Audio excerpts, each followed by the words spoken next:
So here we are, launch day for Halo the Master Chief Collection. A day that a lot of people have been waiting on, including myself. Hype level has been through the roof. I think it's been hyped up more than Jennifer Lawrence's nudie pics. And by the time this video goes live, I will have owned the game a full 24 hours. And in that 24 hours, I have played a total of 0 multiplayer games. And it's not because I'm just captivated by the campaign and can't put it down. Let's be honest, Halo is multiplayer. I mean, the story's great, the lore's good, campaign's fun, but I don't know anybody who goes and buys Halo just to play the campaign. I mean, I'm sure there's people who do, I just don't know them, like I said. But Microsoft royally screwed up the biggest game launch of the year for Xbox One. After going throughout the whole year receiving praise for Xbox Live and the service and the performance so far, the one game that everyone knew would be looked at under a microscope, they blew it. There is no excuse for what happened. It's not acceptable, and there is not one excuse for any video game of this magnitude to come out and to not work. Can you think of any other entertainment medium? Or hell, not even entertainment medium. Can you think of anything that you buy regularly that when you buy it, it's as broken as video games are? I seriously can't think of any. It's almost to the point that when a game launches, and it launches without any hiccups, it launches without any problems, it's like that's the exception. It's almost as if everyone lines up and praises it as if it's some miracle that the game launched without having issues. It's become the norm to have issues, and then have to wait for somebody to come up with a patch and to fix it. And that, my friends, is bullshit. We don't put up with that in any other area that I can think of when you buy something. When you buy something, you expect it to work. Period. And why doesn't it work? And I'm not just talking about Halo, even though I am talking about Halo in this video, and this is what it's focused in on, but there's a lot of other games that can be named as well.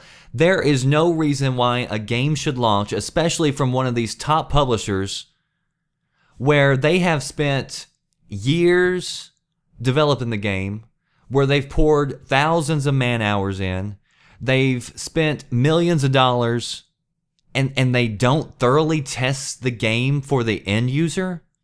How is that? How can you put that much investment into something and then let it completely fall on its face whenever it leaves the door? If this was any other type of entertainment, if this was any other type of product, people would be fired and heads would roll. We are about to enter 2015. And how many tools and capabilities do we have? Do we not have the ability to run alphas and betas anymore on a huge scale? I mean, you've got everybody and their mother lining up wanting to test these games for you, wanting to tell you if there's any issues with the games before it comes out. There's absolutely no excuses for a launch game not to work on day one. I mean, what a shitty week for gaming. You've had 3 of the biggest launch games of the year come out in the last couple of weeks, from 3 of the biggest gaming companies in the industry, and not one of them has had a successful launch. Call of Duty was plagued by server issues. They finally just released a patch that hopefully is going to fix that. I haven't tried it since the patch, so I don't know, but they're patching it. Assassin's Creed Unity is getting creamed in reviews and by people who's played it for performance issues across the board, with pop-up and frame rate issues. And now you've got Halo, and the freaking multiplayer doesn't work. And consider this. How many people are experiencing Xbox One for the first time? How many people went out and bought a console just to experience Halo? I have no idea. But I imagine it's probably more than a handful. And this is their first impression. How many people called into work or school? Or if you're a good employee, maybe you asked off in advance or took a vacation day in order to sit home and just chill out to play a game. But instead you ended up chilling out to watch a matchmaking search screen. It's pathetic. A lot of people go to a shithole job that they hate every single day just to make ends meet. And I hear stories all the time of people saving up what little they can here and there just so they can get a game in the future. And they usually have to really investigate and really think hard about which game they want because they can't afford to get maybe just one game.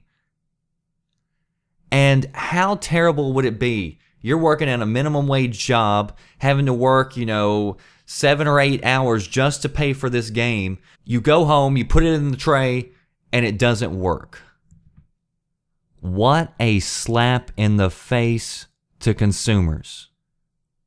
But one thing you need to remember is you have all the power. They need you more than you need them. And if you see that a game isn't working 100% at launch, it's you that has the vote. And every time you open your wallet, you're voting. Of course, the tough part is waiting. Waiting to hear from everyone else as to whether or not the game works. And again, it's absurd that as a consumer, you have to wait to find out if something works that is on the market for sale.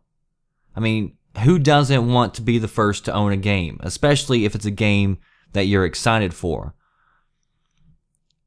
But patience is a virtue. I'm never going to tell you what to buy or what not to buy. As a YouTuber, I feel a little bit more obligated to be a beta tester for you.